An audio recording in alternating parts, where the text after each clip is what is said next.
हमने पढ़े थे, बापा रावल के बारे में पढ़ा था, अल्लट के बारे में पढ़ा था और जैतर सिंह के बारे में पढ़ा था। उनके बारे में मैंने आपको रिवीजन कल करवा दिया था।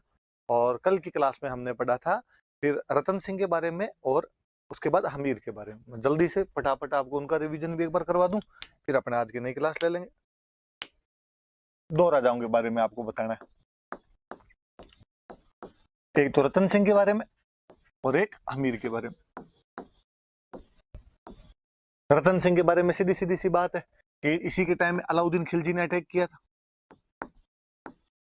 कब अटैक किया था? मेरा बताया हुआ 1303 अटैक किया था। अटैक में दो चीजें याद रखनी होती है, एक याद रखने होते हैं कारण, एक याद रखने होते हैं कॉन्सिक्वेंस, परिणाम। कारण क्या थे हमने पढ़े थे, अलाउद्दीन खिलजी एम्पायर एक्सपांशन करना चाहता है, अपना साम्राज्यवादी नीति है। फिर हमने पढ़ा था कि चित्तौड़ का स्ट्रेटेजिक इंपॉर्टेंस था, चित्तौड़ का इकोनॉमिक इंपॉर्टेंस था।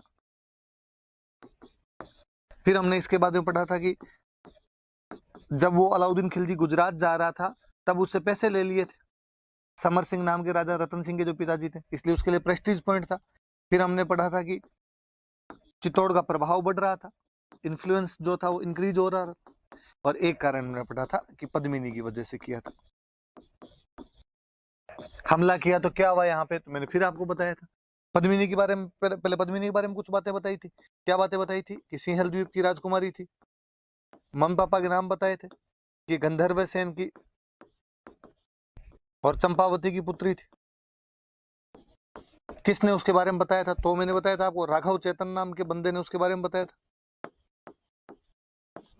और परिणाम देख लो आप, तो क्या हुआ, तो यहाँ पर उस टाइम साका किया गया। कब किया गया? तो हमने पढ़ा था 25 अगस्त को। साके में दो बातें होती है, मैंने बताया था, एक होता है जौहर, एक होता है केसरिया। जौहर किसने किया? तो पद्मिनी ने। अकेले ने किया? नहीं साहब, 1600 अन्य रानियों के साथ किया। केसरिया किसने किया? तो रतन सिंह। साथ में और कौन? तो उसके दो सेनापति। वो कौन थे? तो गोरा बादल। फिर क्या हुआ? तो अलाउद्दीन खिलजी ने कब्जा कर लिया। अलाउद्दीन खिलजी ने कब्जा करने के बाद में यहाँ पे 30,000 लोग कटवा दिए, अपने बेटे खिजर खान को सौंप के इसका नाम क्या कर दिया? खिजराबाद। धाईबी पीर वाली जो दरगाह है उसमें इसका नाम खिजराबाद मिल जाता है अपने को, धाईबी पीर वाली दरगाह के अंदर इसका नाम।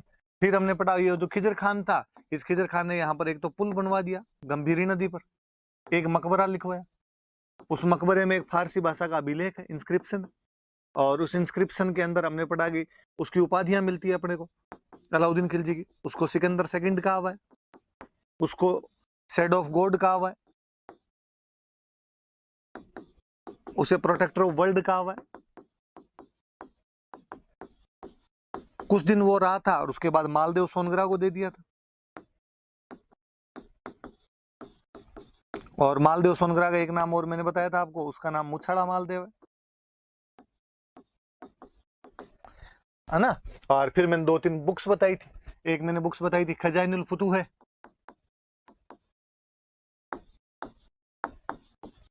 इसी का एक नाम और बताया था तारीख अलाई। एक बुक बताई थी पद्मावत, मलिक मोहम्मद जायसी 1540 अवधी भाषा के अंदर एक लिखी हुई बुक।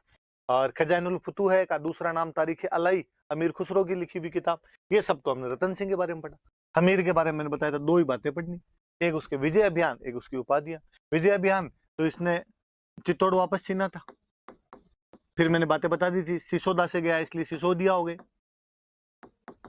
इसके बाद से राणा टाइटल आया, उससे पहले टाइटल रावल लगता था, और जो अंतिम कोई रावल था तो अंतिम रावल रतन सिंह था।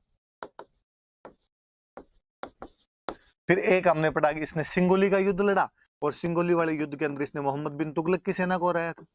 और जब इसका चित्तौड़ पर कब्जा हो गया तो इसने चित्तौड़ में बरवड़ी माता का मंदिर बनवाया था।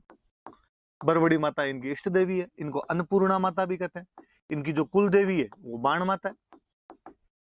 एक फिर हमने इसकी उपाधियां पढ़ी, तो सीधे सीधे चार उपाधियां मैंने आपको बताई थी कि हमीर की उपाधि क्या क्या है। तो हमीर की एक उपाधि हमने पढ़ी थी विषम घाटी पंचानन, एक उपाधि पढ़ी थी वीर राजा, एक उपाधि मैंने बताई थी प्रबल हिंदू, और एक इसको कहते हैं मेवाड़ का उद्धारक। सिंपल सा, आप यूं शुरू शुरू में जब भी नया चैप्टर पढ़ने बैठो उससे पहले पुराने वाले का रिवाइज किया करो, पुराने वाले में की पॉइंट्स बना के रिवाइज कर लिया करो। तो ये देख लो आप सारे, कल की पूरी जो क्लास थी हमने पूरी रिवीजन कर ली, मुश्किल 5-10 मिनट लगते हैं, इतने में अपना रिवीजन हो जाता है। अब अपने नई क्लास ले लेते हैं, नए राजा ले लेते हैं, कौन कौन हुए थे। चलो तो आगे वाले पढ़ लेते हैं अपना।